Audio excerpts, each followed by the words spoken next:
Shalom. Haleluya. Kemuliaan bagi Allah di tempat yang maha tinggi dan damai sejahtera di antara manusia yang berkenan kepadanya. Mari kita bersama-sama bangkit berdiri di hadapan Bapa kita, saudaraku. Sebab telah lahir Sang Juru Selamat bagi kita.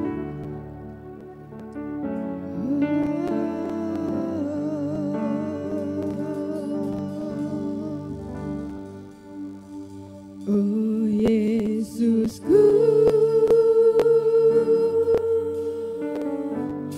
Engkaulah Raja damai. Kau turun ke dunia, selamatkan manusia.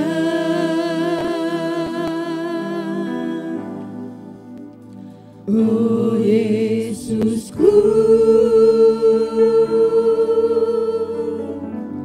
Kau Tuhan penuh kasih, Kau berikan hidupmu untuk tebus dosaku. Kaulah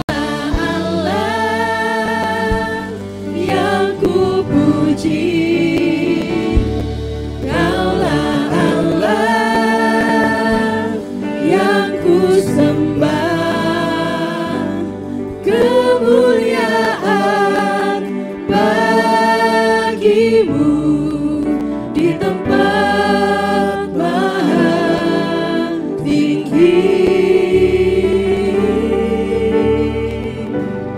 Kemuliaan bagimu di tempat maha tinggi.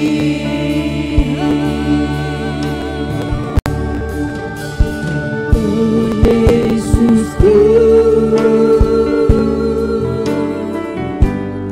Engkaulah Raja damai.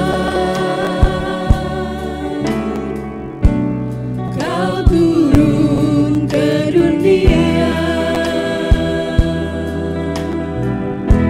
selamatkan manusia. Oh Yesusku, Kau Tuhan penuh kasih, Kau berikan hidupmu untuk tebus dosaku. Kaulah Allah yang ku puji, Kaulah Allah yang ku sembah,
bagimu, tempat tinggi Tuhan, penuh kemuliaan-Mu.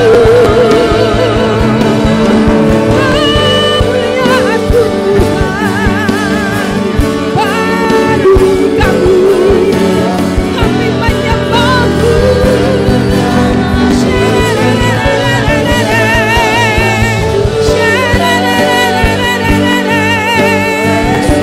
Nikmati pujian dan sembah kami Tuhan.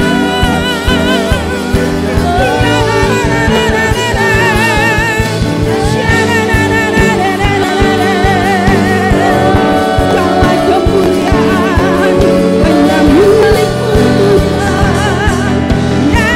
Yesus Raja kemuliaan, layak terima pujian, layak terima hormat kami.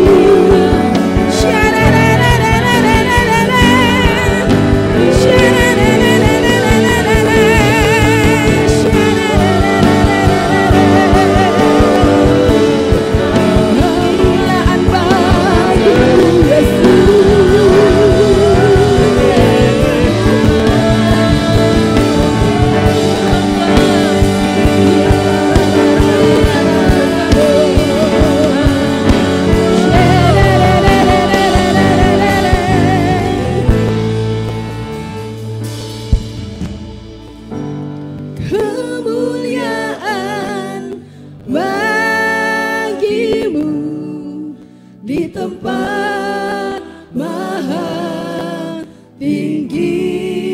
Kemuliaan bagimu, kemuliaan bagimu di tempat maha tinggi. Kemuliaan bagimu Yesus, kemuliaan bagimu Yesus di tempat maha tinggi. Kami beri hormat pujian bagimu Yesus, kemuliaan bagimu di tempat maha tinggi.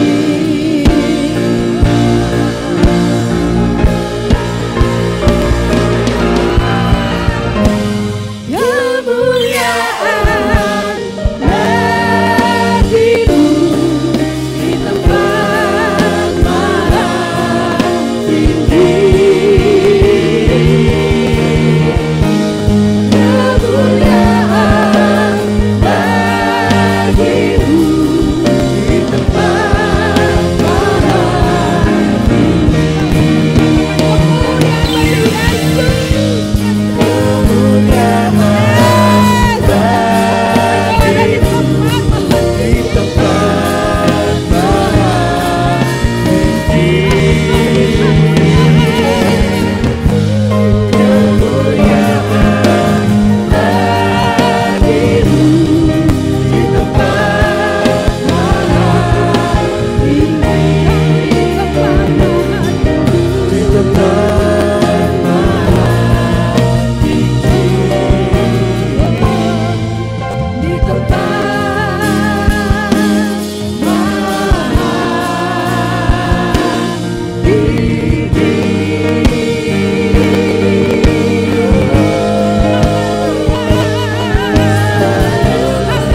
Kami bersyukur buat kemuliaan-Mu Tuhan. Terima kasih Yesus. Terima kasih Yesus. Sungguh kami bangga memiliki Allah seperti-Mu Yesus. Oleh karena kasih-Mu Engkau lahir bagi kami. Engkau rindu menyelamatkan kami Tuhan. Terpujilah nama-Mu Yesus Tuhan, Raja damai, Allah yang kekal, Allah yang memiliki hidup kami, dan Allah yang kami miliki dalam hidup kami. Dalam nama-Mu Yesus Tuhan kami bersyukur, haleluya, amin. Amin. Berikan sorak-sorai bagi Tuhan kita. Haleluya. Dia sudah lahir bagi saya dan saudara-saudara bersuka cita pada pagi hari ini, amin. Sorakan haleluya. Haleluya. Haleluya. Mari biarlah kita bersama-sama bernyanyi bagi Tuhan. Haleluya. Bersama-sama kita nyanyikan Gloria bagi Sang Raja.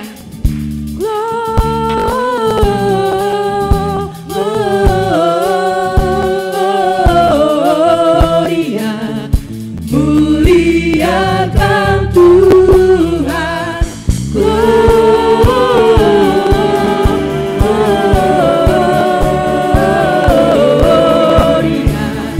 muliakan Tuhan.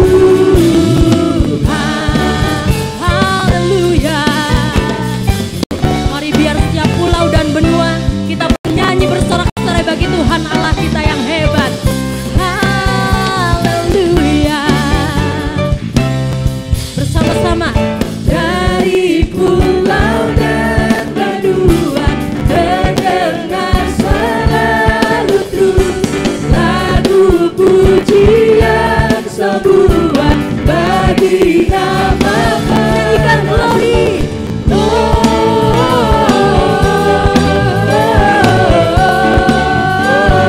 Gloria, muliakan Tuhan.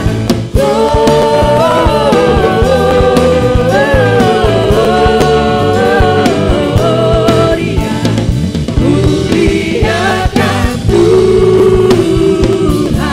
Terpujilah nama-Mu Tuhan. Bersama-sama. Tinggi-tinggi dalam surga tegak Tuhan yang kudus, tak lelah menang di hadapan Sang Penebus. Haleluya.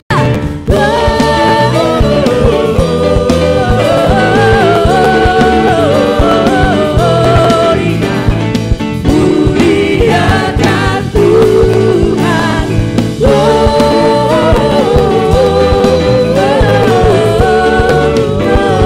Gloria, muliakan Tuhan. Biar jemaat saja yang nyanyikan. Tepuk tangannya dong di atas kepala buat Tuhan.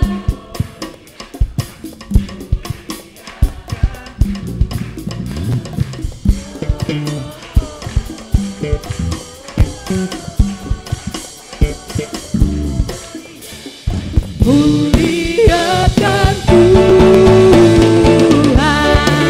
Bersama-sama.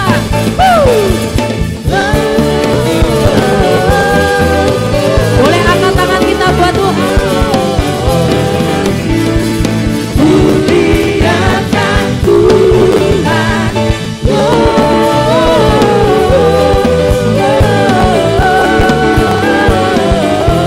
In excelsis, in excelsis Deo, in excelsis Deo, in excelsis Deo.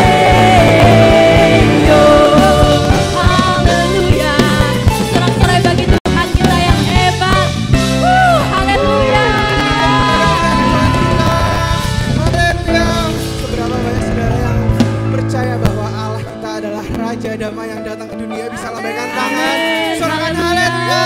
Mari kita Haleluya. mengucapkan lebih dahsyat lagi.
Immanuel.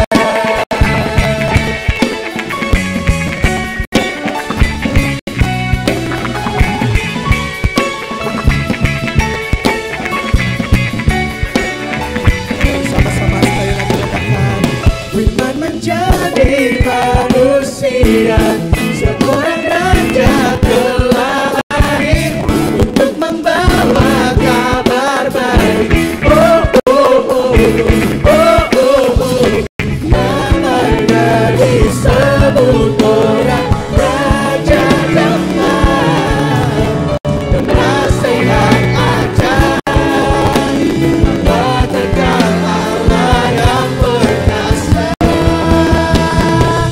Marilah sambut sang Raja yang lahir bagi kita semua yang percaya kepadanya. Kita dirasa dan nebus dosa manusia dan beri hidup yang kekal. Dalam Yesus Raja Damai, Allah Immanuel. Mari bersama-sama angkat saudara, kita akan melambaikan haleluya Tuhan kita. Sama-sama katakan haleluya. Lebih dahsyat lagi, haleluya. Jemaat lebih dahsyat lagi, haleluya.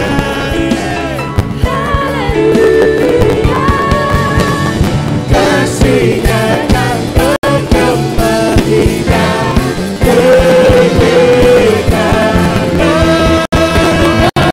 marilah sambut sang Raja yang lahir bagi kita semua yang percaya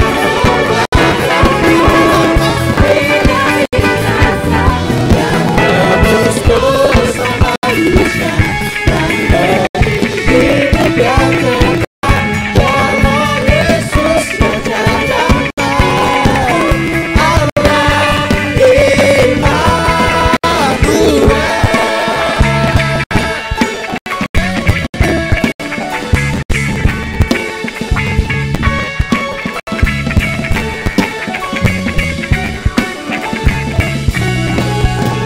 Kita tepuk tangan buat Tuhan kita sekali lagi lebih dahsyat lagi. Lebih dahsyat lagi. Haleluya. Jemaat dipersilakan untuk duduk kembali.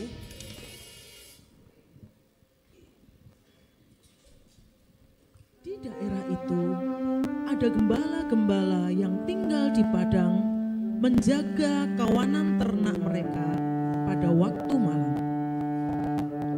Tiba-tiba berdirilah seorang malaikat Tuhan di dekat mereka dan kemuliaan Tuhan bersinar meliputi mereka dan mereka sangat ketakutan. Lalu kata malaikat itu kepada mereka, Jangan takut, sebab sesungguhnya aku memberitakan kepadamu kesukaan besar untuk seluruh bangsa. Hari ini telah lahir bagimu Juru Selamat, yaitu Yesus Kristus Tuhan di kota Daud.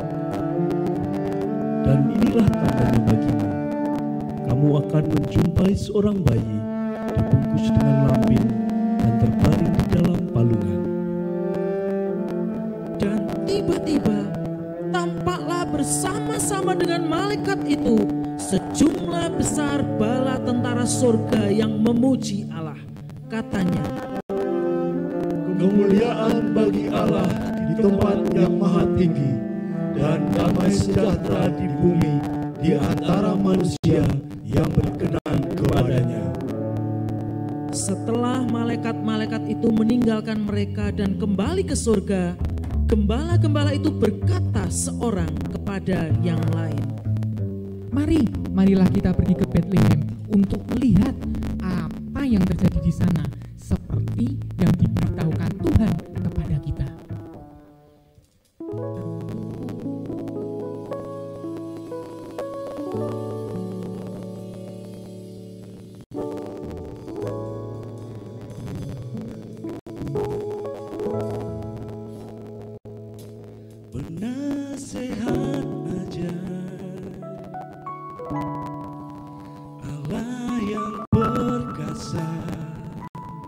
Bapa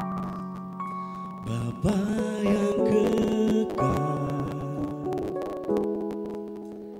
Raja damai, sambutlah Dia, Yesus Tuhan, Juru Selamat dunia.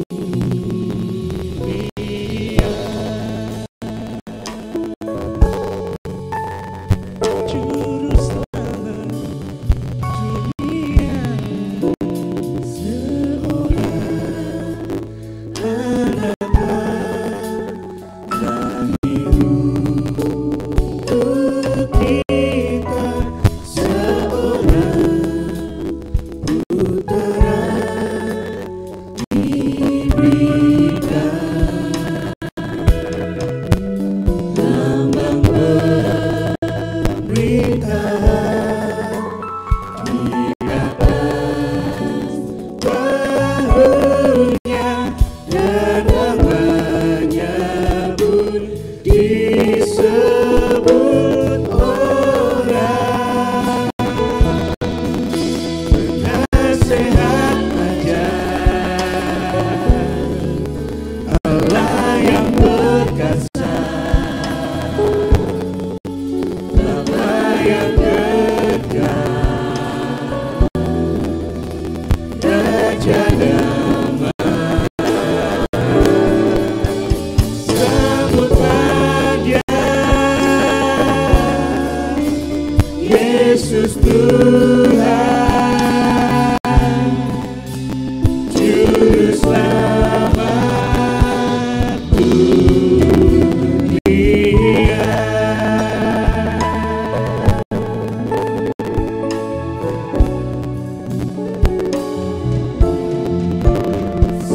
Seorang anak lahir untuk kita, seorang putera diberikan, lambang pemerintahan di atas bahunya, dan namanya pun disebut orang penasehat ajaib, Allah yang perkasa,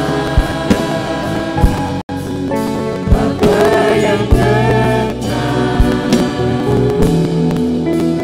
Raja damai, sambutlah Dia, Yesus Tuhan, Juru Selamat dunia. Penasehat ajaib, Allah yang perkasa, Bapa yang kekal, Raja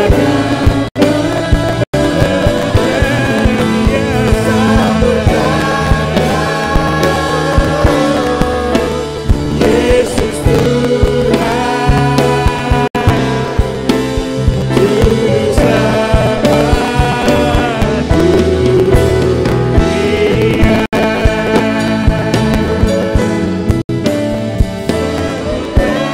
Dia, Yesus Tuhan, Juru Selamat dunia. Sambutlah Dia,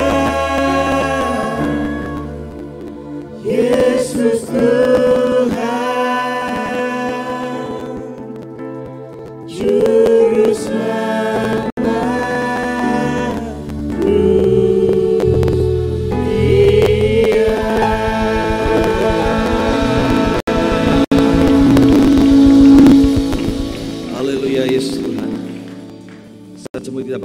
bersama-sama, mari kita berdoa untuk menerima firman Tuhan. Bapa yang baik, terima kasih untuk setiap rahmat anugerah-Mu. Engkau yang telah memberikan diri-Mu bagi kami sebagai juru selamat. Hari ini kami percaya hidup kami pasti akan aman ketika kami hidup di dalam Tuhan. Ada sebuah penyertaan waktu kami hidup, bahkan ada janji keselamatan ketika suatu saat nanti ajal menjemput kami, surga menanti kami. Sungguh janji Tuhan yang luar biasa dan karya keselamatan yang ajaib bagi kami. Terima kasih Bapa. Terimalah puji-pujian kami menyambut kehadiran-Mu pada Advent yang pertama. Sungguh terima kasih Engkau telah mau lahir bagi kami, dan biarlah kami menjaga kehidupan kami menanti sampai Advent yang kedua, sehingga Engkau menemukan kami layak untuk masuk dalam kerajaan-Mu. Kami sambut firman-Mu hanya di dalam nama Yesus Kristus. Haleluya. Katakan sama-sama, amin. Amin. Silakan duduk. Haleluya. Saya ingin menyapa saudara semua, shalom. Baik, hari ini adalah hari khusus kita merayakan Natal, dan ada satu berkat Natal yang indah buat kita khususnya pada tahun ini, yaitu sebuah tema yang diangkat oleh PGPI atau GBI secara nasional, yaitu kemuliaan bagi Allah dan damai sejahtera di bumi. Saya tidak akan fokus kepada kemuliaan bagi Allahnya, tetapi damai sejahtera di bumi. Ini yang menjadi fokus untuk pemberitaan firman Tuhan pada hari ini, yaitu peace on earth atau damai sejahtera di bumi. Ucapkan sama-sama, 2, 3. Baik, saudara, hari-hari ini damai sangat dibutuhkan kita. Banyak orang hari ini menanti kedamaian, bahkan orang merindukan namanya damai. Kita mungkin hari ini sedang was-was dengan keadaan ekonomi, keadaan masalah yang akan terjadi, kita mulai takut. Ada banyak orang kehilangan damai sejahtera. Ada beberapa teman saya di Jakarta berkata, wah Pak, ini mau mendekati tahun pemilu, cukup mengerikan dan pastinya menakutkan. Beberapa sudah mempersiapkan diri dengan tiket, begitu ada masalah mereka bisa langsung terbang. Masalahnya bagaimana kalau kita nggak punya uang untuk bisa beli tiket dan bisa punya tempat tinggal di luar negeri. Saudara, apakah itu akan membuat kita kehilangan damai sejahtera? Saudara, damai itu sesuatu yang kita butuhkan. Damai itu juga memberikan kita ketentraman. Bayangkan kalau kita hidup dalam suasana perang, tidak ada damai. Maka definisi damai secara umum berkata demikian. Arti kata damai adalah tidak ada perang. Ini untuk sebuah bangsa ya. Kalau bangsa disebut damai itu tidak ada perang, tidak ada kerusuhan. Itu kita menyebutnya bangsa kita dalam keadaan damai. Damai juga menurut kamus dikatakan aman, tentram, tenang. Maka ada banyak orang ketika mengakhiri tahun ini banyak yang ambil kesempatan berlibur di tempat yang tenang. Supaya apa? Ada damai. Jauh dari hiruk pikuk. Kemacetan di kota besar, hari ini semua sudah macet di mana-mana ya. Jogja sudah mulai macet, di mana-mana macet. Magelang juga sudah mulai terkendala, kita macet di mana-mana. Nah saudara, ada banyak orang ingin meninggalkan kerutan yang ada dan mencari tempat yang teduh, damai, supaya mereka mendapatkan kedamaian itu, saudara ya. Dan damai juga bisa berkata keadaan tidak ada permusuhan. Misalnya kita ada dalam keluarga, orang tua dan anak, kakak adik, saudara yang tidak musuhan, itu berarti keluarga itu damai ya. Kalau kakak adik ribut, orang tua dan anak padu, ribut, itu namanya tidak ada damai di dalam keluarga itu. Artinya kenapa? Karena ada permusuhan. Kita ribut dengan tetangga, kita ribut di mana-mana. Nah, itu artinya kita tidak ada damai. Saudara, mari kita baca ayat yang menjadi ayat mas kita. Seluruh Indonesia saya sudah khotbahkan khotbah Lukas 2 ayat 14 ini di berbagai kota ya. Saya nggak tahu ini Natal keberapa kali, sebelum tanggal ini saya hampir tiap hari pelayanan khotbah Natal, saudara ya. Dan karena tema Natal ini menjadi tema nasional, saya terus menyampaikannya, saudara. Mari kita lihat Lukas 2:14 tadi sudah didramakan singkat dengan bagus. Dikatakan inilah suara malaikat kepada para gembala ketika memberitahu tentang kelahiran Kristus atau Natal. Mari kita baca sama-sama yuk. 2, 3. Kemuliaan bagi Allah di tempat yang maha tinggi dan damai sejahtera di bumi di antara manusia yang berkenan kepadanya. Saudara, saya tertarik dengan kalimat terakhir ini, saudara. Kalimat ini dibuka dengan kata kemuliaan bagi Allah di tempat yang maha tinggi dan damai sejahtera di antara manusia. Ada kalimat penutupnya, yang berkenan kepadanya, saudara. Damai Tuhan diberikan kepada orang yang berkenan kepada Tuhan. Saya jadi bertanya secara pribadi dengan Tuhan, Tuhan, bagaimana hidup saya berkenan kepadamu? Kenapa hidup saya, bagaimana supaya saya hidup berkenan kepada Tuhan? Saudara, dan beberapa orang mengajarkan tentang hidup berkenan. Doa mesti sehari minimal 3 jam. Harus berpuasa 40 hari 40 malam. Harus punya kehidupan yang mengasihi musuh-musuh. Wah, rasanya memberi persembahan yang banyak-banyak. Saya jadi berpikir kalau konsep berkenan kepada Tuhan, modelnya kayak gitu, saya rasa kita nggak ada yang berkenan di hadapan Tuhan. Karena kadang kita juga manusia yang seringkali lemah. Kita manusia yang seringkali juga jatuh di dalam kesalahan. Kita manusia yang seringkali hidup di dalam ketidaksempurnaan. Nah, ketika kita berkata bagaimana sih kita manusia supaya berkenan kepada Allah, saudara? Seperti apa orang yang berkenan kepada Tuhan? Nah, ini menjadi sebuah pertanyaan yang menggelisahkan hati saya, saudara ya. Karena tidak mudah untuk kita bisa mencapai apa yang disebut berkenan kepada Allah. Dengan beberapa buku yang saya baca, dengan khotbah-khotbah beberapa hamba Tuhan. Kalau mau hidup berkenan kepada Allah, hidup kudus, jangan sakit hati. Wah, gimana saudara, kita masih hidup, kadang kita disakiti ya, tetap sakit juga saudara ya. Nah, gimana rasanya ketika kita harus berhadapan dengan kalimat Tuhan akan memberikan damai kepada kita, kepada di bumi ini, bagi yang berkenan kepada Tuhan. Sekali lagi, kalimat terakhir ini membuat saya sempat stres. Tuhan, bagaimana saya sebagai hamba Tuhan pun, saya evaluasi diri saya. Apakah saya orang yang bisa berkenan di hadapan Tuhan? Apakah saya orang yang sudah berkenan di hadapan Tuhan, saudara? Kalau saya nggak berkenan, maka dengan mudah orang akan memberikan penghakiman gini. Ya kamu sih pelit, makanya nggak ada damai dalam hidupmu.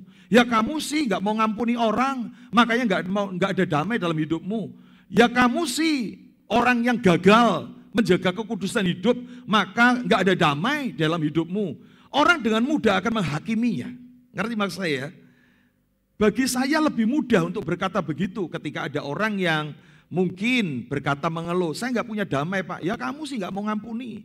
Ya kamu sih, saudara saya tinggal dengan mudah membalik semua apa yang terjadi. Tetapi saya gelisah karena rupanya rasanya bukan itu pertanyaannya. Rasanya bukan itu jawabannya. Saya jadi bertanya-tanya loh, ini bagaimana sih? Seperti apa orang yang berkenan kepada Allah? Saudara, ini menjadi pertanyaan yang menggelisahkan saya, saudara. Karena saya pun rindu untuk menjadi orang yang memiliki damai.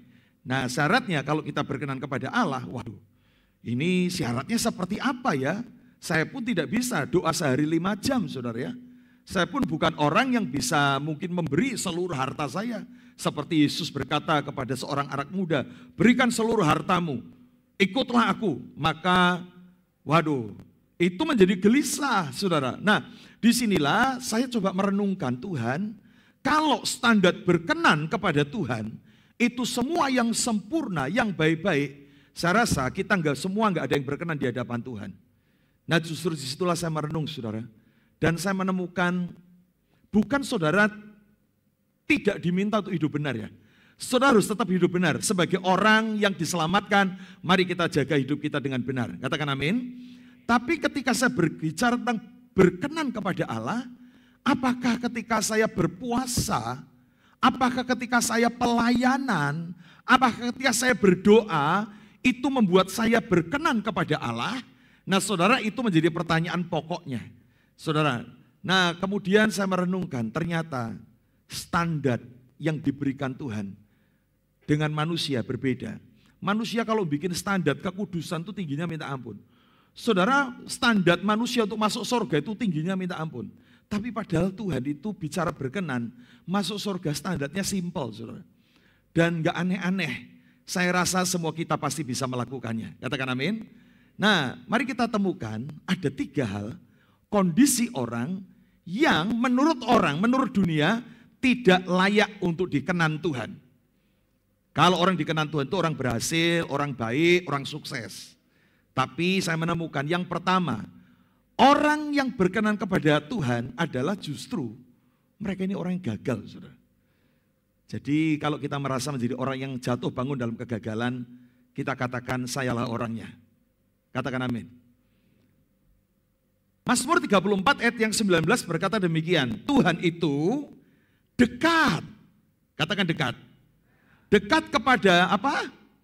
Orang-orang yang patah hati, dan ia menyelamatkan orang-orang yang remuk jiwanya. Alkitab tidak berkata Tuhan dekat dengan orang-orang yang hatinya penuh dengan kemurahan dan memberikan semua kebaikannya. Saudara, Alkitab berkata bahwa Tuhan dekat kepada orang yang patah hati, orang yang kecewa, orang yang gagal di dalam hidupnya, orang yang mengalami sebuah kekecewaan, orang yang stres, orang yang depresi, orang yang hari ini mungkin, saudara, ada orang berkata, saya nggak ngerti harus masuk di tahun yang baru seperti apa, Pak. Hidup saya begitu kacau dan hancur. Saya remuk hati saya bingung, saya galau, saya panik. Dengar baik-baik, kalau saudara orangnya, hari ini saya mau katakan, saudara orang yang dikenan oleh Tuhan. Katakan amin. Saudara nggak perlu mencapai standar bagaimana menjadi orang berkenan kepada Tuhan. Harus berpuasa, harus ini dan itu. Bukan itu tidak berguna, semua ada gunanya. Tetapi saya mau katakan kepada saudara hari ini, jika saudara datang di Natalan ini dengan berbagai macam kegalauan hati, saudara panik dengan semua keadaan, saudara merasa hidup saudara gagal, saudara remuk jiwa saudara, saudara kecewa, saudara mungkin disakiti seseorang. Saudara dengar baik-baik, saudara adalah orang yang dikenan oleh Tuhan. Katakan amin. Tuhan dekat kepada orang yang patah hati.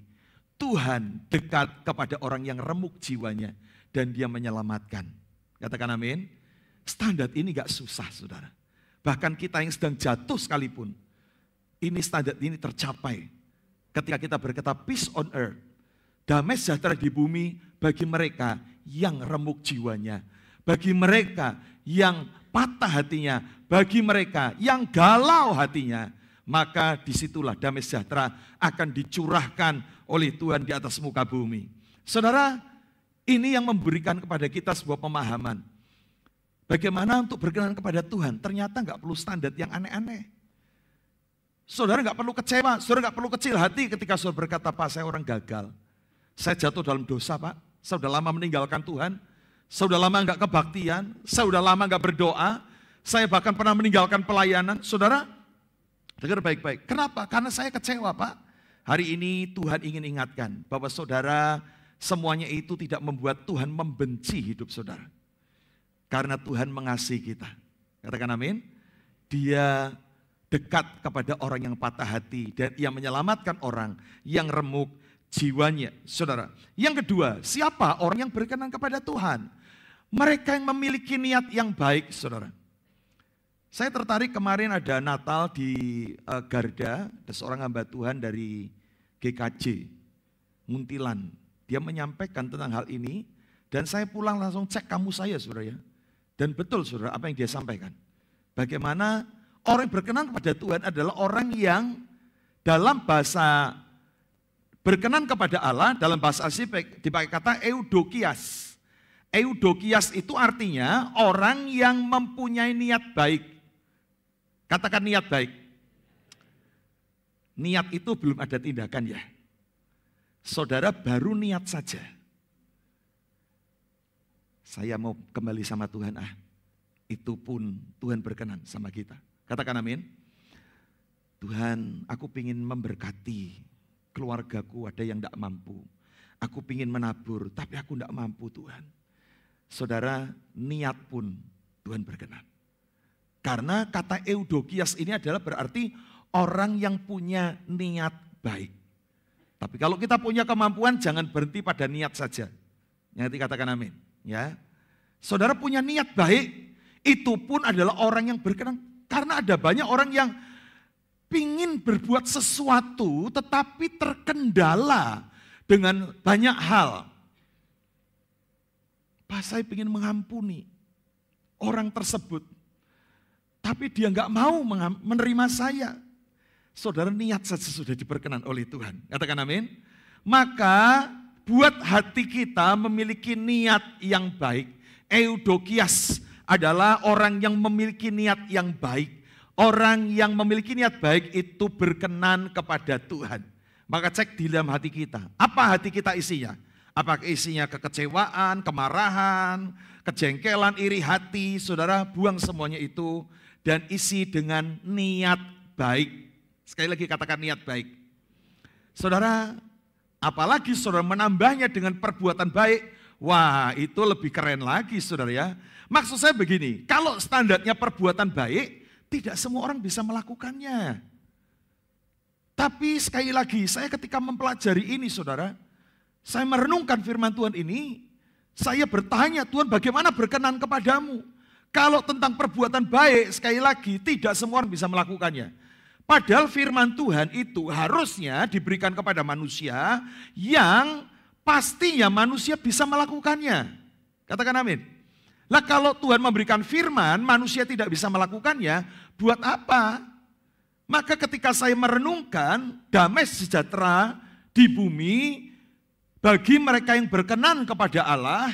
Nah kalau berkenan itu standarnya perbuatan baik, sekali lagi tidak semua orang bisa memiliki perbuatan baik, saudara. Tapi ketika saya membaca dalam bahasa asli kata berkenan dipakai kata Eudokias yang artinya saya buka kamus dan saya menemukan arti niat baik. Orang yang punya niat baik, Tuhan melihat hati, Tuhan tidak melihat rupa. Katakan amin. Maka Natal tahun ini isi hati kita dengan niat baik, ya. Jangan niatnya yang buruk-buruk ya. Nanti ya tak balas orang nyakiti saya. Orang ini tak balas, niatnya tak permalukan ganti. Wah orang ini, saudara, isi hati kita dengan niat baik. Katakan amin. Karena orang yang punya niat baik itu berkenan kepada Tuhan. Maka hari ini saya berharap Natal membawa kita kepada sebuah kebenaran yang luar biasa ini. Nah yang ketiga adalah ini sesuatu yang indah untuk kita terima. Siapa yang berkenan kepada Tuhan? Apakah orang suci? Apakah orang hebat? Ada sebuah ayat yang berkata begini. Elia orang biasa, tapi ia sungguh-sungguh berdoa. Maka Tuhan menjawab doanya. Saudara tahu doa Elia? Dia turunkan api dari langit, saudara. Saudara pikir Elia orang-orang suci, kudus, yang kalau jalan ada lingkaran di atas kepalanya gitu ya. The saint gitu ya, orang-orang suci. Yang tandanya kalau jalan ada lingkaran. Saudara, apakah itu? Orang yang berkenan kepada Allah itu seperti apa saudara? Apakah para nabi, para pendeta, orang-orang yang suci, orang-orang yang menjaga kekudusan hidupnya sedemikian rupa? Gak berani apa-apa. Bahkan gak berani bunuh lalat pun gak berani. Karena menyakiti makhluk hidup, saudara. Nepuk nyamuk saja gak mau karena menyakiti makhluk hidup. Saudara, saking kudus dan sucinya. Lah kalau begitu, siapa yang bisa berkenan kepada Allah, saudara?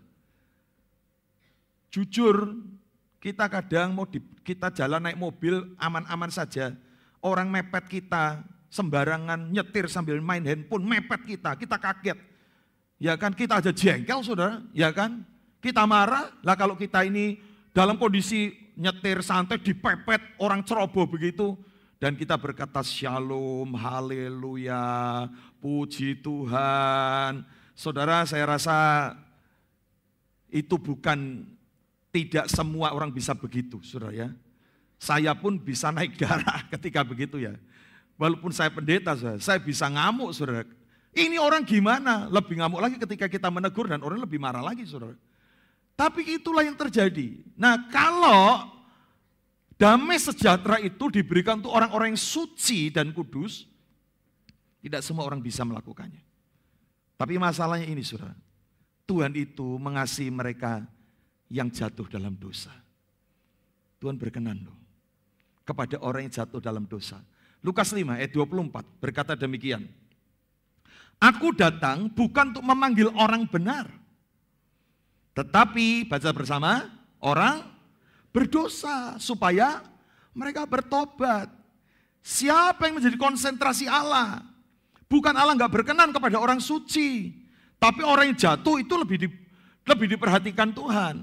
Saya di Natal Muntilan kemarin saya sampaikan. Kalau kita punya 2 orang anak pertama ranking terus, ranking 1, ranking 2, ranking 1, ranking 2, pinter minta ampun. Anak kedua, bahkan kalau mau naik kelas, orang tuanya mesti dipanggil guru. Gimana toh belajarnya? Ini mau dinaikkan apa enggak? Kalau mau dinaikkan, ngajari ya, ngundang guru les ya. Ini parah nih nilai-nilainya. Saudara, saya mau tanya, sebagai orang tua, mana yang konsentrasi kita berikan? Kepada anak pertama atau anak yang kedua? Anak kedua. Perkenanan semua. Anak yang ranking 1 ya berkenan, itu kebanggaan. Betul? Tapi kasih diberikan kepada anak ini. Nah, belajar yang benar. Besok mau undangin guru les. Les semua pelajaran. Tak undangin guru yang paling pinter di Kota Magelang. Ajari kamu tidur yang benar, minum vitamin yang benar. Itu yang harus dikonsentrasikan. Saudara tahu Tuhan berkata, aku datang bukan untuk memanggil orang benar. Aku datang untuk orang berdosa. Justru ketika saudara berkata begini, Pak, saya sedang jatuh. Saya sedang hancur. Saya jatuh, Pak, dalam dosa. Apakah Tuhan akan membuang saya? Tidak. Saudara tetap berkenan kepada Tuhan. Katakan amin. Asalkan kau mau kembali sama Tuhan. Saudara, dosa tidak membuat Tuhan membenci saudara. Dengar baik-baik. Camkan ya. Saya ingin menguatkan saudara yang mungkin hari ini sedang lelah dan lemah ketika kita jatuh dalam dosa. Dosa tidak membuat Tuhan benci hidup saudara. Tuhan tetap konsentrasi, dia benci dosa, tapi dia enggak benci orangnya.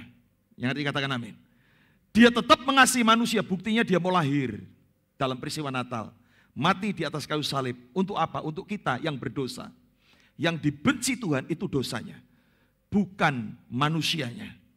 Saudara, ketika manusia jatuh dalam dosa, di Taman Eden, Tuhan kan menciptakan semua di Taman Eden tuh. Tumbuh-tumbuhan Tuhan yang ciptakan, binatang Tuhan yang ciptakan, manusia Tuhan ciptakan.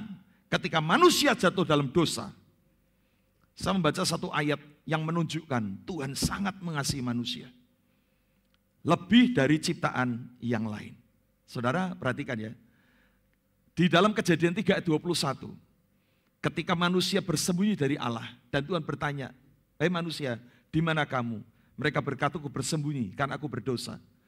Kemudian Tuhan menjumpainya dan memberikan banyak kepada mereka penghukuman karena mereka dosa. Tuhan berikan hukuman kepada Hawa, Tuhan berikan dengan sakit engkau akan bersalin. Diberikan hukuman kepada Adam, dengan berpeluh engkau akan bekerja untuk mencari rezekimu. Dia berikan hukuman kepada ular, dengan merayap engkau akan berjalan. Saudara, dan seterusnya. Setelah selesai, apakah Tuhan membenci manusia? Tidak. Buktinya ada Kejadian 3:21 berkata, dan Tuhan Allah membuat pakaian dari kulit binatang. Untuk siapa? Saya merenung gini, tidak usah diterjemahkan secara teologis yang mumet-mumet ya. Kalau ada kulit binatang dibuat oleh Tuhan, berarti ada binatang yang dipotong oleh Tuhan. Yang nangkap pikiran saya katakan amin. Ada binatang yang diciptakan Tuhan dengan penuh kasih. Allah menciptakan binatang, taruhlah itu domba. Diciptakannya dengan bagus. Dan ketika manusia jatuh dalam dosa, kondisinya telanjang. Apa yang dilakukan Tuhan? Diambil ciptaannya. Disembelihnya. Diambil kulitnya. Kulitnya diserahkan kepada manusia. Wow. Saya berpikir Kenapa enggak manusia yang dibunuh saja? Wong dia yang berdosa. Mungkin kalau kambing bisa, kalau domba bisa berteriak, yang dosa dia yang dibunuh saya. Saudara, dia bisa protes. Tapi perhatikan, ketika manusia berdosa, Allah rela membunuh binatang yang dia ciptakan untuk menjadi pakaian dari manusia. Perhatikan ya ayat ini dengan lengkap. Perhatikan ayat ini dengan lengkap. Dan Tuhan Allah membuat pakaian dari kulit binatang untuk manusia dan untuk siapa? Kira-kira satu binatang atau butuh lebih dari satu? Manusia dan istrinya loh, ya kan? Bisa ada beberapa binatang nih, kalau satu nggak cukup lah ya. Mungkin diukur ya, ini kalau baju 1,5 meter ya, ini kalau ini kulit kambing digelar, wah ini ya cukup, ambil 2, ambil 3. Dibunuhnya untuk manusia itu dan istrinya. Ayat berikutnya, lalu baca, mengenakannya kepada mereka. Enggak bikin baju dan dilempar. Pakai sana. Ya. Nih baju, ngisin-ngisin ke telanjang. Pakai. Dia buat baju dengan tangannya. Allah membuat baju dengan tangannya. Dan setelah jadi, dikenakannya. Anda tahu menggambarkan mengenakan baju kepada orang? Anda pernah memakaikan celana kepada anak kecil? Pegangan, ya. Kaki kanan dulu. Ya, kaki kiri dulu. Sekarang berdiri. Ya, sekarang bajunya, tangannya. Tangan masukkan ke lengan, masukkan ke lubang sebelah kiri. Dikancingkan. Saya berpikir, wah. Saya membaca kalimat ini, saya berkata, Tuhan terima kasih ya. Dia begitu mengasihi manusia. Dia membuatkan pakaian dari kulit binatang dan mengenakannya. Garis bawah itu kata mengenakannya. Itu membuat, wah. Ketika manusia dalam dosa, Tuhan tidak membuktikan Tuhan benci kepada manusia. Kasihnya enggak pernah berhenti. Sehingga itu yang membuat kita damai. Kita bukan orang yang dibenci Tuhan. Yang kedua, ketika manusia jatuh dalam dosa, saudara, Tuhan memberikan penebusan. Di Kejadian 3 ayat 15 dikatakan, aku akan mengadakan permusuhan antara engkau dan perempuan ini. Antara keturunanmu dan keturunannya. Keturunannya akan meremukkan kepalamu dan engkau akan meremukkan tumitnya. Saudara, ini digambarkan pada peristiwa penyaliban Yesus. Tumit Yesus dihancurkan oleh dosa dalam bentuk paku yang menghancurkan tumitnya. Tapi di bawah kaki Yesus, iblis dikalahkan. Saudara, ada penebusan. Ribuan tahun sebelum peristiwa Kejadian pasal 3 manusia jatuh dalam dosa, ada ciptaan Tuhan yang hebat. Namanya malaikat, Lucifer. Alkitab bahkan menyebutnya dengan indah sebagai bintang timur. Nah besok tanggal 25 ya, saya akan khotbah tentang bintang timur yang sesungguhnya. Bukan Lucifer, tapi Tuhan Yesus juga disebut sebagai bintang timur. Ya, the bright morning star. Saya berharap besok saudara bisa hadir.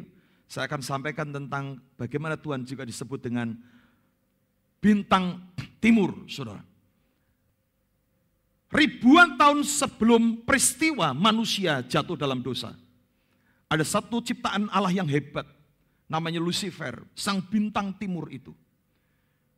Dia sombong, dia jatuh dalam dosa, dan dia dibuang oleh Tuhan. Sama, manusia dibuang dari Taman Eden, Lucifer dibuang dari surga, saudara.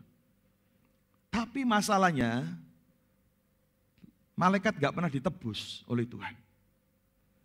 Tidak ada karya penebusan. Yesus mati bukan untuk malaikat. Padahal malaikat ciptaan yang paling lebih hebat, lebih dahsyat dari manusia. Malaikat itu ciptaan Allah yang luar biasa. Indah, kuat, hebat. Tetapi ketika jatuh dalam dosa, tidak ada penebusan. Yesus tidak mau mati disalib untuk malaikat. Tapi ketika manusia jatuh dalam dosa, Yesus mau lahir dalam peristiwa Natal. Hidup, disiksa, dikasih mahkota duri, dan disalibkan. Untuk siapa? Untuk kita, bukan untuk malaikat. Yang tadi katakan amin. Wah, ini menjadi sesuatu yang sangat luar biasa. Dan yang terakhir, pemain musik bisa siap. Yang terakhir, semua katakan, ada janji ketika orang berdosa. Dalam peristiwa Natal, ada namanya janji penyertaan. Wah, orang kayak gini kok disertai Tuhan ya. Rasanya kalau nanti pulang kita berkaca ya, bercermin ya, tunjuk di kaca, orang kayak gini kok disertai Tuhan gitu ya. Orang yang nyelelek gini, orang yang sering kali gampang mutungan, gampang kecewa sama Tuhan. Kok kayak gini kok bisa dikasih Tuhan ya. Tapi itulah yang terjadi. Kalau standarnya dikasih Tuhan, diperkenan Tuhan adalah suci, kudus dan mulia, saya rasa tidak semua orang bisa mengalaminya. Tapi standarnya perkenanan Tuhan kepada orang-orang berdosa. Dan ada perkenanan Tuhan melalui penyertaan Tuhan. Amin, ada G. Tuhan memberkati kita sebagaimana Tuhan memberikan kepada kita anugerah. Mari kita baca sama-sama Matius 1 ayat 23 sebagai ayat yang memberikan kita kekuatan. 2, 3. Sesungguhnya anak darah itu akan mengandung dan melahirkan seorang anak laki-laki. Dan mereka akan menamakan dia Immanuel, yang berarti Allah menyertai kita. Katakan amin. Dia Bapa yang baik. Dia tidak memandang keadaan saudara hari ini. Saya bukan berarti hidup benar itu salah, tidak.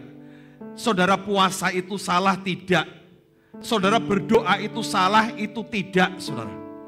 Tapi jangan jadikan itu standar perkenanan Tuhan. Karena perkenanan Tuhan bukan lewat semuanya itu. Karena orang yang berdosa pun, orang yang meninggalkan Tuhan pun tetap akan dicari oleh Tuhan. Dia bukan mencari orang benar, dia cari orang yang berdosa. Dia bukan mencari domba yang baik-baik saja. Dia mencari domba yang nakal, yang meninggalkan penggembalaan. Tersesat, dan Tuhan mencari domba yang tersesat itu. Perkenanan Tuhan bukan kepada orang-orang yang sempurna, semua baik-baik saja. Hari ini jika saudara adalah orang berkata, Pak, saya orang yang hancur, saya orang sedang berdosa, saya gak layak di hadapan Tuhan, saya begitu kotor, saya orang najis, saya orang yang jahat. Mana mungkin Tuhan berkenan kepada saya? Anda keliru, karena Tuhan mengasihi kita apa adanya. Amin. Sejak kita bagi diri bersama-sama, Tuhan mengasihi kita. Dia gak memandang siapa diri kita. Haleluya. Engkau Bapa yang mengasihiku, tak kau pandang bentuk dan rupaku. Engkau mengasihiku dengan sepenuh hati, tak pernah sama seperti dunia ini. Engkau Bapa yang mengajariku. Terima kasih Tuhan. Melewati awan yang kelabu, kadang harus gagal. Kau yang buatku terbang bagaikan Raja Wali, mengatasi segala pencobaan. Kau Bapa-Ku yang baik,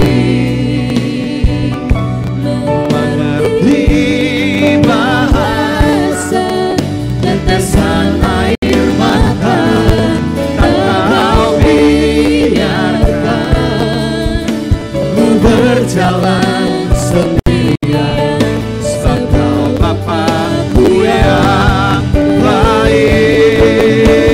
Kau Bapa-Ku yang baik, mengerti bahasa tetesan air mata, tak kau biarkan ku berjalan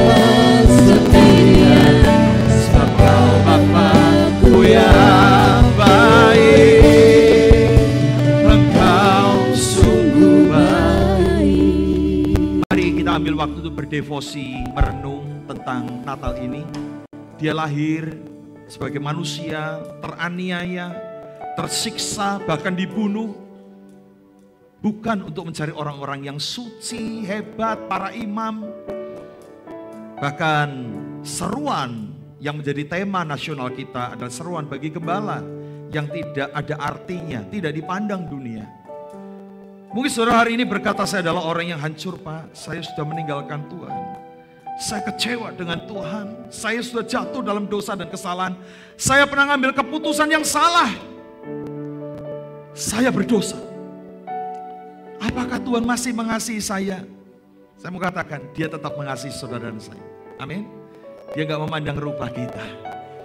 Bahkan ketika kita gagal mempertahankan iman kita, kita gagal mempertahankan sesuatu yang baik, kita gagal mengurus keluarga kita gagal mengurus anak-anak kita gagal menyenangkan orang tua kita gagal di dalam semua hal. Bukan berarti Tuhan benci dengan kita, karena kasih-Nya gak pernah luntur. Amin. Engkau Bapa yang mengasihiku,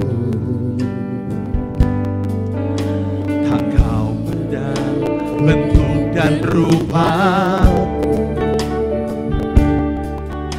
Engkau mengasihiku dengan sepenuh hati, tak pernah sama seperti dunia ini. Oh, Engkau Bapa yang mengajariku, bahkan di saat-saat tergelap, melewati awan yang gelap. Tuhan, Kau yang buatku terbang bagaikan Raja Wali, mengatasi segala pencobaan. Kau Bapa-Ku yang baik, mengerti bahasa tetesan air mata, tak Kau biarkan ku berjalan sendirian, sebab Kau Bapa-Ku yang baik. Kau Bapa, Kau Bapa-Ku yang baik, mengerti bahasa tetesan air mata, tak Kau biarkan ku berjalan sendirian, sebab Kau Bapa-Ku yang baik. Engkau sungguh baik. Tulis sekali lagi dengan sepenuh hatimu. Oh, Kau Bapa-Ku yang baik, mengerti bahasa tetesan air mata, tak Kau biarkan ku berjalan sendirian, sebab Kau Bapa-Ku yang baik. Engkau sungguh baik, Engkau sungguh baik. Haleluya.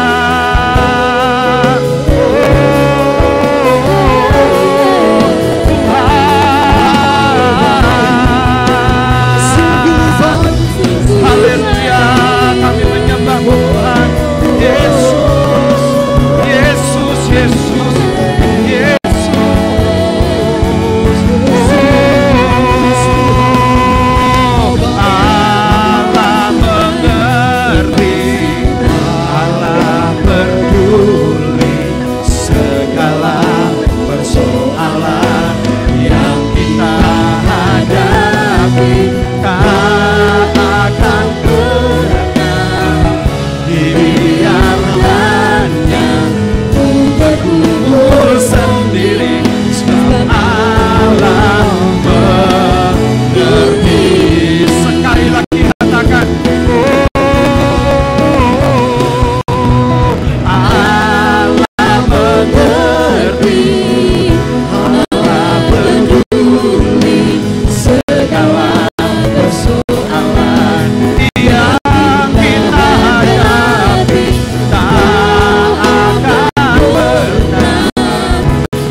kasih untuk firman Tuhan, memberikan kepada kami anugerah dan rahmat-Mu.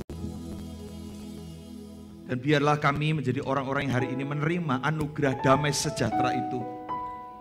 Kemuliaan bagi Allah di tempat yang maha tinggi, dan damai sejahtera di bumi bagi orang yang berkenan kepada Allah.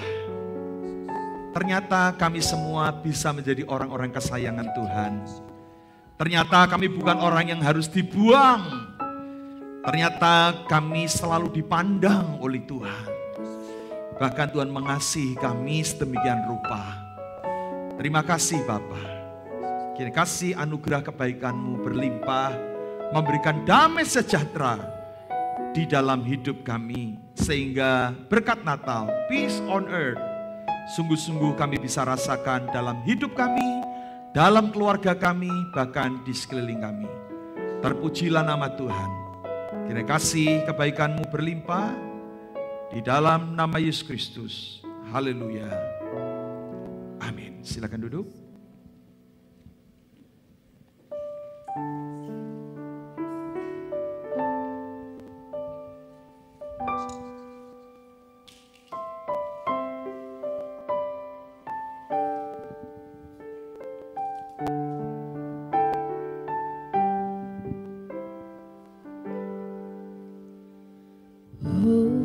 Holy night, the stars are brightly shining. It is the night of our dear Savior born. Long lay the world in sin and error pining, till He appeared and the soul felt its world. A thrill of hope, the weary world rejoices, for yonder breaks a new and glorious morn. Oh, fall on your knees. Oh, hear the angel voices. Oh, night divine. Oh, night when Christ was born. Oh, night divine. Oh, night divine.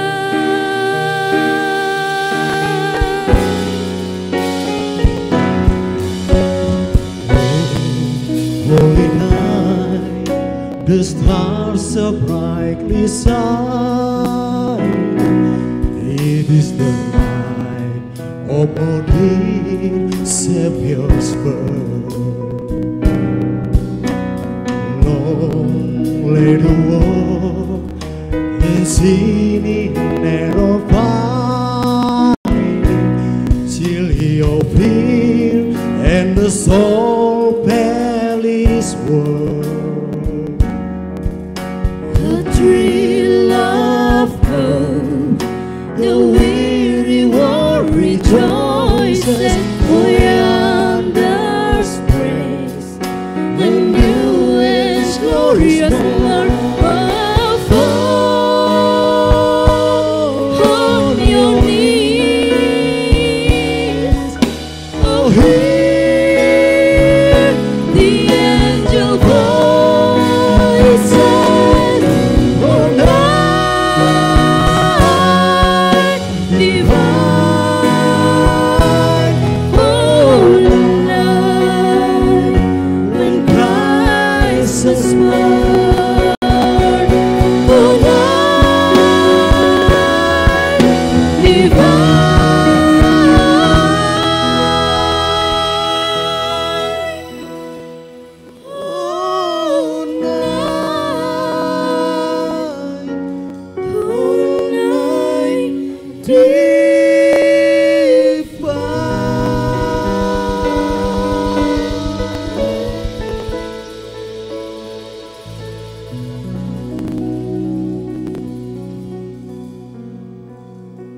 Kenapa tadi diminta untuk kita menyalakan flashlight? Karena Natal mengingatkan kita tentang terang dunia yang datang ke bumi ini, bumi yang gelap, dan kehadiran Yesus memberikan terang. Dan kalau kita adalah orang-orang yang diterangi oleh Tuhan, harusnya kita juga bisa menerangi yang lain.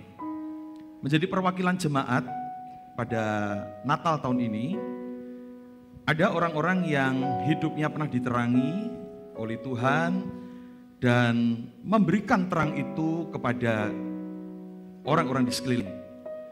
Secara khusus saya sebagai gembala adalah orang yang merasakan bagaimana mereka menjadi terang dalam hidup saya. Khusus pada Natal tahun ini kita minta elders untuk bisa mewakili jemaat. Elders ini adalah orang-orang yang melayani bahkan di balik layar, yang kita nggak tahu apa yang mereka kerjakan, tapi saudara bisa nyaman semua karena ada orang-orang yang melayani tanpa kelihatan siapa dia. Tapi hari ini saudara mesti lihat orang-orangnya ya. Puji Tuhan, saya berterima kasih karena mereka menjadi orang-orang yang selalu saya datangi saat saya gelap ya. Saya butuh sesuatu, saya datang sama mereka ya.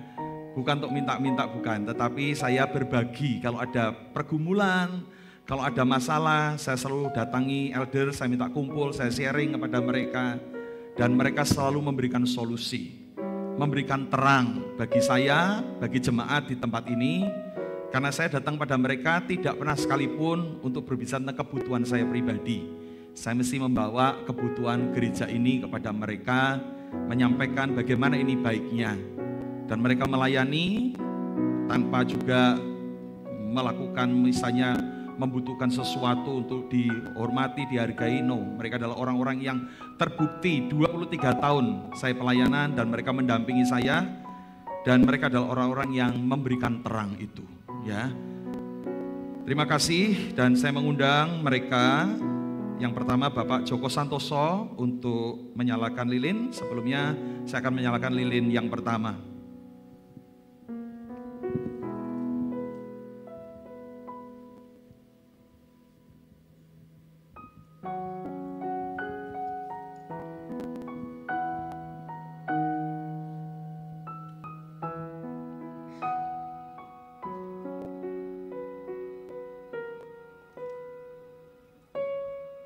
Kemudian disusul oleh istrinya Ibu Yung Rusmiati.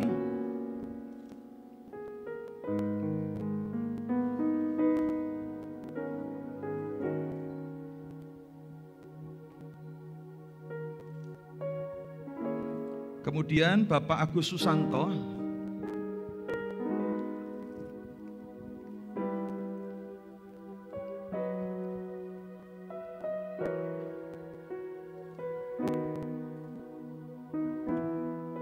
Disusul istrinya Ibu Lili Setiawati.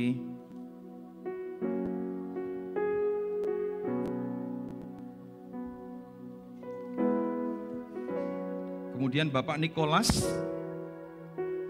dan istrinya Ibu Yani Susanto.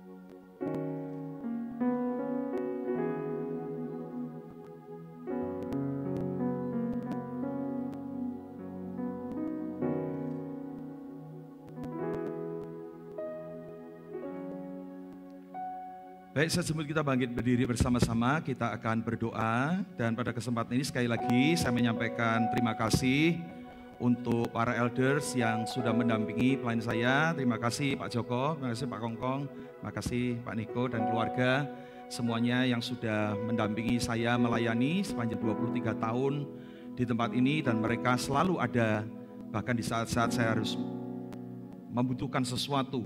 Mereka adalah orang-orang yang selalu bersama-sama dengan kita semua. Mari kita berdoa sama-sama. Tuhan Yesus, terima kasih untuk semua anugerah dan rahmat-Mu. Terima kasih untuk Natal tahun ini. Kami rindu juga menjadi terang bagi orang lain. Kalau elders sudah memberikan contoh, memberi terang lewat pelayanan yang mereka lakukan. Mungkin tidak nampak, tetapi karyanya sungguh kami rasakan. Tuhan memberkati untuk mereka semua, Pak Joko dan istri, Bapak Agus Susanto dan istri, dan juga Pak Niko dengan istri. Kiranya Tuhan memberikan anugerah, pertolongan, senantiasa ada bersama dengan Tuhan. Mereka telah menabur, melakukan banyak hal lewat pikiran, tenaga, bahkan keuangan mereka. Tuhan yang akan membalas berkali-kali lipat. Sehingga akan muncul elders-elders yang lain yang memberikan dampak dan teladan. Sehingga bukan hanya di antara mereka, tapi ada banyak orang yang akan mulai menjadi terang di tengah-tengah jemaat ini. Tuhan memberkati keluarga mereka, usaha pekerjaan mereka, semuanya dibuat Tuhan berhasil. Sehingga sukacita Allah melimpah dalam hidup mereka. Bahkan anak-anak mereka semua diberkati oleh Tuhan. Terpujilah nama Tuhan. Dan juga setiap kami, kiranya damai Natal ada melimpah bagi kami semua. Para pelayan Tuhan, full timer, semuanya diberkati oleh Tuhan. Setiap departemen, kiranya Tuhan memberkati. Kami tak lupa juga bersyafaat bagi bangsa dan kota kami Magelang. Kiranya keamanan, damai sejahtera menjelang pemilu, Tuhan berikan damai atas bangsa ini, damai atas kota ini. Pilihkan bagi kami pemimpin yang Tuhan kehendaki, ajar kami tunduk pada otoritas Tuhan mengurapi di dalam nama Yesus Kristus. Kami berdoa dan kami memberkati gereja Alitea Magelang ini, kiranya semakin menjadi gereja yang bertumbuh, menghasilkan banyak jiwa dan tuaian. Tuhan memberkati dengan Roh Kudus yang terus mengalir sehingga para pelayan Tuhan juga semakin bersemangat. Apapun yang mereka tabur untuk melayani sesuai talenta, Tuhan memberkatinya. Di dalam nama Yesus Kristus kami berdoa dan kami mengucap syukur. Haleluya. Kata sama-sama. Amin. Tuhan Yesus memberkati. Silakan duduk. Elders bisa kembali. Selamat Natal. Tuhan berkati. Selamat Natal. Selamat Natal. Selamat Natal. Selamat Natal. Selamat Natal.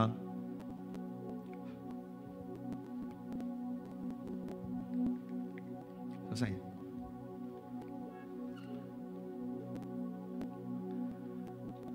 Baik saudara, untuk mengakhiri, sebelum kita berakhir, saya ingin memberikan beberapa pengumuman. Saudara, besok jangan lupa ada ibadah 2 kali ya. Pagi semua jam 6:30 dan 8:30 ya. Dan nanti sore masih ada acara yang sama. Kalau saudara diberkati dengan Natal pagi ini, saudara boleh dong undang nanti sore, karena yang daftar belum terlalu banyak ya. Mungkin ya sekitar 60% dari yang hadir hari ini ya. Jadi silakan bisa mengundang orang-orang untuk hadir nanti sore jam 5 dengan acara Natal bersama. Jika saudara mengundang orang dan orangnya minta ditemani, temanilah ya. Kita menerima menu yang sama juga enggak masalah ya. Silakan pastikan saudara hadir.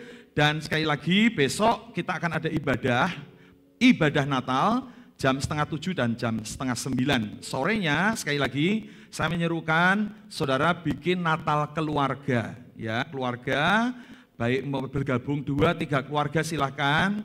Nah, doa bersama, kita bersama-sama mungkin makan bersama, dan sekali lagi jangan lupa foto dan upload di media sosial.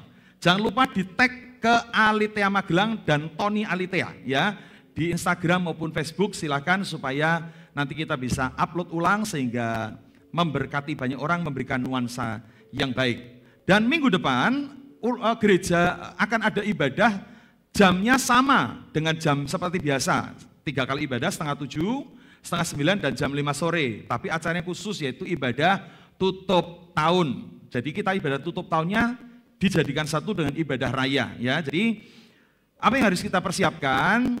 Jemaat diberi kesempatan bersaksi ya. Silakan yang mau bersaksi, menyaksikan kebaikan Tuhan sepanjang tahun ini, saudara disembuhkan Tuhan, diberkati Tuhan dan lain sebagainya, saudara bersaksi ya. Siapkan kesaksian maksimal 5 menit. Di setiap jam ibadah ada boleh Tapi tidak maksudnya saudara seharian khotbah kesaksian 3 kali enggak ya. Misalnya saya mau datang ibadah yang pertama saya mau bersaksi ya silakan. Berarti saudara bersaksi di ibadah raya 1 ya. Ibadah raya 2 juga dibuka kesaksian. Ibadah raya ketiga juga dibuka kesaksian jemaat. Yang berkata, saya nggak bisa ngomong Pak, tapi saya bisa nyanyi ya. Menyaksikan kebaikan Tuhan lewat pujian, boleh ya. Terus ada jangan lupa diberi kesempatan jemaat untuk memberikan persembahan tutup tahun. Ini persembahan yang diambil setahun sekali ya. Hanya setahun sekali saudara memberikan persembahan tutup tahun. Intinya mengucap syukur penyertaan Tuhan sepanjang tahun dan saudara memberikan. Doakan mulai hari ini, persiapkan dengan amplop-amplop khusus. Kalau mau ambil amplop warna merah di belakang silahkan ya. Tapi persiapkan, didoakan dan dipersiapkan. Ya, saya berharap ini akan menjadi satu berkat yang indah buat kita semua. Ya, rasanya itu yang akan saya umumkan. Terus persembahan nanti ditaruh belakang ya. Oke, persembahan saudara nanti bisa masukkan di kotak di belakang. Tuhan Yesus memberkati dan sekali lagi kita akan tutup di dalam doa berkat. Mari kita beri bersama-sama, kita akan menerima berkat Tuhan. Terima kasih untuk Natal ini yang begitu indah. Kiranya berkat Allah senantiasa berlimpah. Kami pulang dengan damai sejahtera, bahkan bonus sukacita. Terima kasih Bapa, dengan pengharapan yang besar. Kami bersyukur untuk rahmat anugerah-Mu. Berkati para pelayan Tuhan yang sudah melayani latihan beberapa kali. Jemaat yang setia beribadah, mereka yang sudah menabur untuk perayaan Natal ini. Diberkati berlimpah-limpah. Dan hari ini Bapa, sebelum kami mengakhiri ibadah kami, turunkan berkat-Mu atas kami. Angkat kedua tangan-Mu, terimalah berkat yang menjadi bagian kita. Tuhan memberkati engkau dan melindungi engkau. Tuhan menyinari wajah-Nya dan memberi engkau kasih karunia. Tuhan menghadapkan wajah-Nya kepadamu dan memberi engkau damai sejahtera. Sebelum kita mengakhiri, mari kita ucapkan lagu tema tahunan kita. Sebelum tahun ini berganti, gunung pundi pindahkan, lautan pundi bukannya jalan yang sakit disembuhkan, yang lemah dikuatkan. Katakan ku percaya Tuhan, ku percaya Tuhan, inilah waktumu, ketidakmustahilan pasti terjadi. Di dalam nama Bapa, Sang Putra dan Roh Kudus, yaitu di dalam nama Yesus Kristus. Terimalah berkat Tuhan ini, katakan sama-sama, amin. Haleluya. Maka kembalilah gembala-gembala itu sambil memuji dan memuliakan Allah, karena segala sesuatu yang mereka dengar dan mereka lihat, semuanya sesuai dengan apa yang telah dikatakan kepada mereka.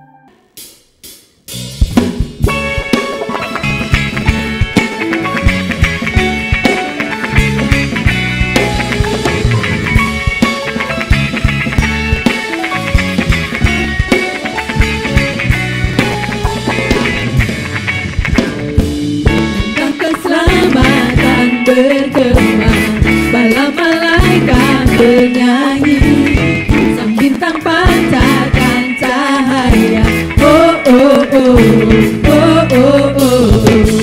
Menjadi manusia, seorang raja telah lahir untuk membawa kabar baik. Oh oh oh, oh oh oh. Dari seluruh orang, Raja Damai, penasehat ajaib, Bapa kekal, Allah yang perkasa. Sama-sama katakan, marilah sambut Sang Raja yang telah lahir bagi kita. Semua yang percaya kepadanya tidak binasa, yang terus sama manusia dan beri